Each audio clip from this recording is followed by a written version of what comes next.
అందరికీ నమస్కారాలండి. అమరావతి రాజధాని పనులు పునఃప్రారంభానికి భారత ప్రధాని నరేంద్ర మోడీ గారిని యాక్చువల్గా పిలవడం జరిగింది. 2వ తేదీ ఆ ప్రోగ్రాం ఫిక్స్ అయింది.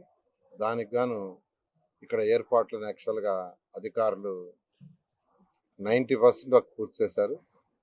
దాని మీద ఈరోజు నేను, వీరపాండ్యన్ గారు నోడల్ ఆఫీసరు, సిఆర్డీఏ కమిషనర్ గారు, కలెక్టర్, ఎస్పీ అందరం దీన్ని కంబైన్డ్ ఇన్స్పెక్షన్ చేయడం జరిగింది. దీనికి సంబంధించి ముఖ్యంగా ఏంటంటే రోడ్లు, అంటే ఇక్కడికి వచ్చేదానికి ఎటువంటి ఇబ్బంది లేకుండా 8 రోడ్లను పోలీస్ డిపార్ట్మెంట్ వాళ్ళు ఐడెంటిఫై చేశారు. దాంట్లో అక్కడక్కడ కొద్దిగా బాటిల్ నెక్స్ ఉంటే వాటిలన్నింటినీ క్లియర్ చేయమని నిన్న చెప్పడం జరిగింది. దానికి అధికారులకు ఆదేశించాం. వాళ్ళు ఆల్మోస్ట్ ఆ వర్క్ కూడా 70% చేశారు. ఈరోజు ఈవినింగ్కి ఆ వర్క్ కంప్లీట్ చేయడం జరుగుతుంది. అదేవిధంగా పార్కింగ్ ప్లేస్లు కూడా ఒక 11 ప్లేస్లు ఐడెంటిఫై చేశారు. నిన్న ముఖ్యమంత్రి గారు రివ్యూ చేస్తూ ఆ 11 ప్లేసులు పార్కింగ్ ప్లేస్లు ఏదైతే ఉన్నాయో వాటిని అవసరమైతే కొన్ని పెంచమన్నారు. దాని విషయమే డిస్కస్ చేయడం కోసం ఈరోజు పోలీస్ డిపార్ట్మెంట్ వాళ్ళు, కలెక్టర్ గారు అందరూ రావటం జరిగింది. ఏదైతే అమరావతి రాజధాని కోసంగా 2015 జనవరి 1 నోటిఫికేషన్ ఇచ్చారు ల్యాండ్ పుల్లింగ్కి. 2015 జనవరి 1, 2015 ఫిబ్రవరి అర్ధరాత్రికి, అంటే కేవలం 58 రోజులలో ఒక్కటంటే ఒక లిటిగేషన్ లేకుండా 34,000 ఎకరాలని రైతులు ఇచ్చారు. 29,000 మంది రైతులు. అందుకనే ముఖ్యమంత్రి గారు ఒకటి చెప్పారు, వారిని గౌరవించాలి మనం. కాబట్టి మీరు వేసే డయాస్లో ఒక డయాస్ మీద కొంతమంది రైతులను కూర్చొని పెట్టమంటే ఇక్కడ 3 డయాస్లు వేస్తున్నాం. ఒకటి మెయిన్ డయాస్, ఒకటి వచ్చి విఐపీల కోసంగా, మరొక డయాస్ కల్చరల్ మరియు రైతుల కోసం. ఆ డయాస్ మీద ఒక 30 మంది రైతులను అధికారులు ఐడెంటిఫై చేస్తున్నారు. వాళ్ళని కూర్చొని పెట్టడం జరుగుతుంది. ఎందుకంటే గత 5 సంవత్సరాలు వాళ్ళు చాలా చాలా సఫర్ అయ్యారు. అందుకని ముఖ్యమంత్రి గారు అయితే స్పెసిఫిక్గా చెప్పారు, వాళ్ళని గౌరవించడం మన బాధ్యత.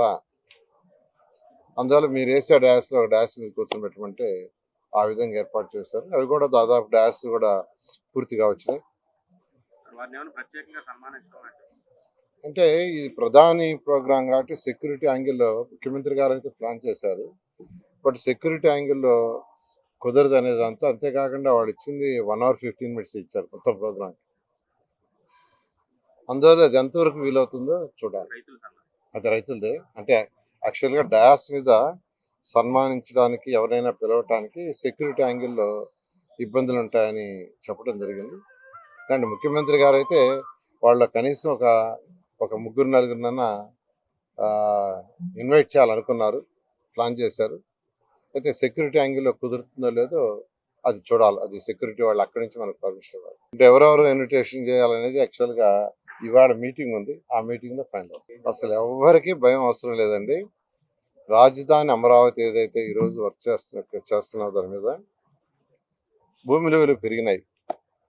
పెరిగిన భూముల విలువ నిలవాలంటే, ఫర్దర్గా పెరగాలంటే ఇక్కడ ఎకనామిక్ యాక్టివిటీ జరగాల. అంటే ప్రజలు ఉండాలి.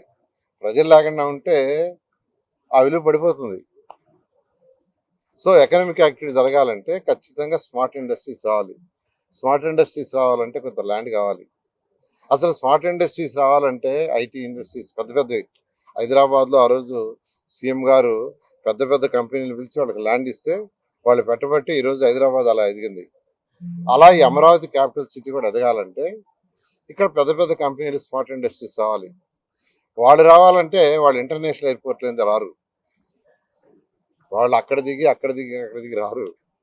వాళ్ళు ఎవ్రీ మినిట్ క్యాల్కులేట్ చేసుకుంటుంటారు.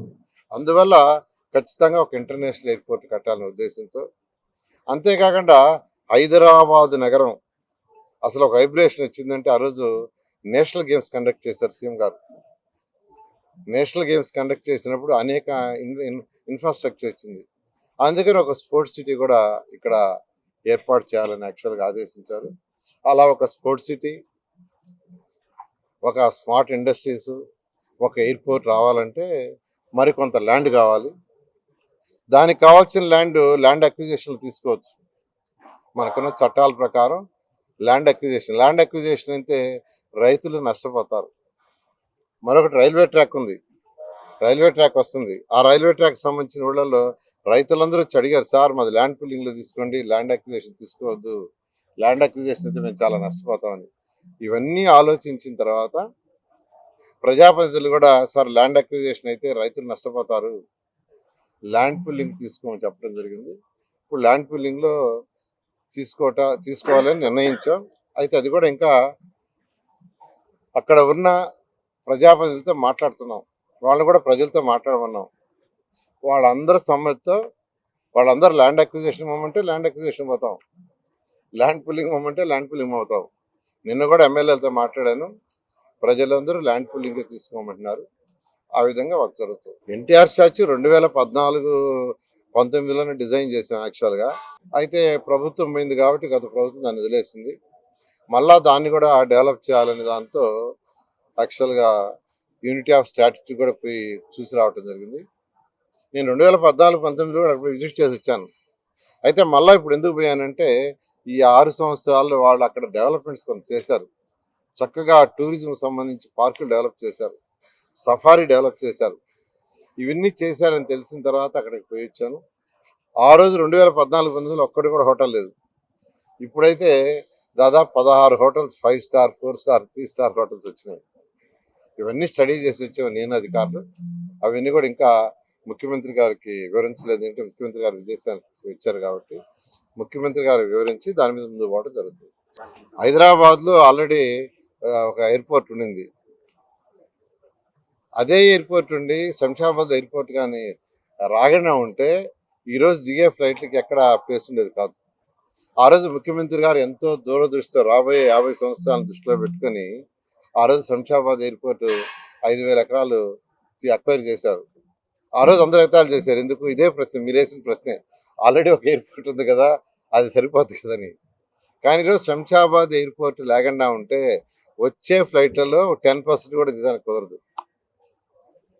సో అంత దూరదృష్టితో మా ముఖ్యమంత్రి గారు ఆలోచించి ఈరోజు చేస్తున్నారు. అంటే వాళ్ళకి యాక్చువల్గా అప్పటి నుంచే మొదలు పెట్టామండి, ఫ్రీ ఎడ్యుకేషన్, ఫ్రీ హెల్త్. అది కాకుండా ఎవరైతే ఇక్కడ అంటే పొలం అంటే ల్యాండ్ లేని కూలీలు ఉండారో వాళ్ళందరికి కూడా యాక్చువల్గా పెన్షన్స్ ఇచ్చాం. అయితే గత ప్రభుత్వం ఏం చేసిందంటే వాళ్ళల్లో కొంతమంది చిన్న చిన్న జాబ్స్లో చేరారు, చిన్న చిన్నవి. అంటే ఈ సెక్రటరియట్లో స్కావెంజర్స్, స్వీపర్గా వాళ్ళందరూ పెన్షన్స్ కట్ చేసేసింది. కానీ ఈ ప్రభుత్వం రాగానే వాళ్ళందరూ అడిగారు, వాళ్ళందరూ కూడా రివోక్ చేసేస్తున్నాం. అలా ఈ ప్రభుత్వం ఆ రోజు ఏ రైతులైతే 2014-19లో సాక్రిఫైస్ చేసి ల్యాండ్ ఇచ్చారో, ఏ రైతు కూలీలు అయితే ఆ రోజు ఇక్కడ ఉండి ఇబ్బంది పడకూడదని ఆ రోజు ముఖ్యమంత్రి గారు మాట ఇచ్చారో, ఆ మాట నిలబెట్టుకుంటూ మళ్ళీ వాళ్ళందరూ కూడా వాళ్ళు ఇక్కడ పని చేసుకుంటున్నా అంటే ఒక 10,000-12,000 చేసుకుంటున్నారు, గవర్నమెంట్ వాళ్ళు చేసుకుంటున్నారు. అంటే కాంట్రాక్ట్ బేస్లో చేసుకుంటున్నా వాళ్ళకి మనం మాట ఇచ్చాం, మాట ప్రకారం ఇవ్వాలని యాక్చువల్గా మళ్ళీ పెన్షన్స్ కూడా పునరుద్ధరించడం జరిగింది.